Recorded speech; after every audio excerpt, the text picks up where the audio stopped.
ഓരോ രാജ്യത്തിൻ്റെയും ചരിത്രത്തിൽ വളരെ പ്രത്യേകതയുള്ള ചില മൊമെൻസുകളുണ്ട്.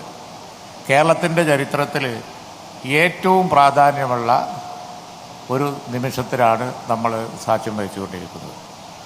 വളരെ വളരെ കാലമായി പറഞ്ഞുകൊണ്ടിരുന്ന വ്യാവസായിക വളർച്ചയ്ക്ക്, വ്യാപാര വളർച്ചയ്ക്ക്, അതുണ്ടാക്കുന്ന നമ്മുടെ ജനങ്ങളുടെ ജീവിതത്തിൽ, സാധാരണക്കാരുടെ ജീവിതത്തിൽ അതുണ്ടാക്കുന്ന വ്യത്യാസത്തിന് ഒരു വലിയ കുതിപ്പ് ഉണ്ടാക്കുന്ന നിമിഷം എന്നാണ് ഞാൻ അർത്ഥമാക്കിയത്.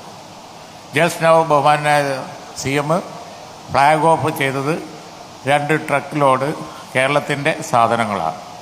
നേരെ പോകുന്നത് യൂറോപ്പിലേക്കും അതുപോലെ തന്നെയുള്ള ഇതുവരെ നേരെ പോകാൻ പറ്റാത്ത പ്രദേശങ്ങളിലേക്കുമാണ്.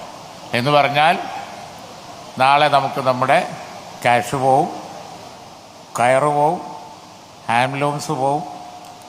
ഞങ്ങൾ നേരത്തെ ഒരു ഇൻട്രാക്ഷനിൽ അവരുമായി ഇരുന്നപ്പോൾ ഞങ്ങൾ അവരോട് റിക്വസ്റ്റ്, ഞാൻ ബഹുമാന മുഖ്യമന്ത്രിയുടെ സാന്നിധ്യത്തിൽ ഞങ്ങൾ പറഞ്ഞു, നിങ്ങൾ റോഡ് ഷോ നടത്തണം. കാഷ്യൂവിന് വേണ്ടി, കയറിന് വേണ്ടി, ട്രഡീഷണൽ ഇൻഡസ്ട്രിക്ക് വേണ്ടി നമുക്ക് അയക്കാവുന്ന അനവധി സാധനങ്ങളുണ്ട്. അതിൻ്റെ ഗേറ്റ് വേ ആണിത്.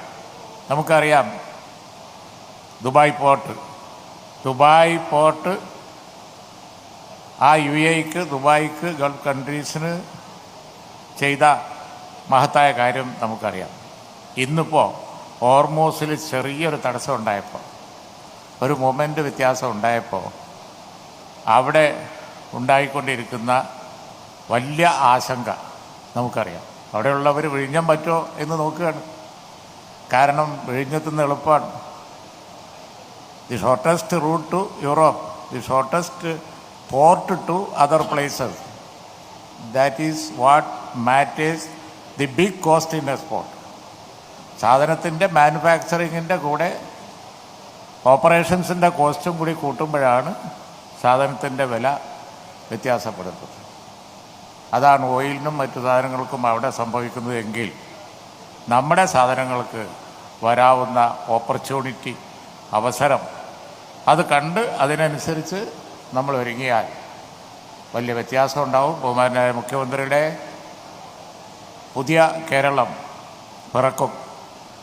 അദ്ദേഹത്തിൻ്റെ അധ്യക്ഷതയിൽ ഞങ്ങൾ കഴിഞ്ഞ ദിവസം ചേർന്ന് ഈ വിഴിഞ്ഞത്തും പരിസരത്തുമൊക്കെ ആവശ്യത്തിന് ലോജിസ്റ്റിക് പാർക്കുകളും അതുപോലെ തന്നെ മറ്റു സൗകര്യങ്ങളും ഉണ്ടാക്കാൻ വേണ്ടി യുദ്ധകാല അടിസ്ഥാനത്തിലുള്ള കാര്യങ്ങൾ പ്ലാൻ ചെയ്തിട്ട് അദ്ദേഹം പറയും. ഞാൻ കൂടുതൽ പറയുന്നില്ല. പക്ഷേ ഒരു കാര്യം രേഖപ്പെടുത്തേണ്ടതുണ്ട്. കേരളത്തിലെ ജനങ്ങളുടെ, സാധാരണക്കാരുൾപ്പെടെ ഉള്ള എല്ലാവരുടെയും ജീവിതത്തിൽ മാറ്റം വരുത്താം.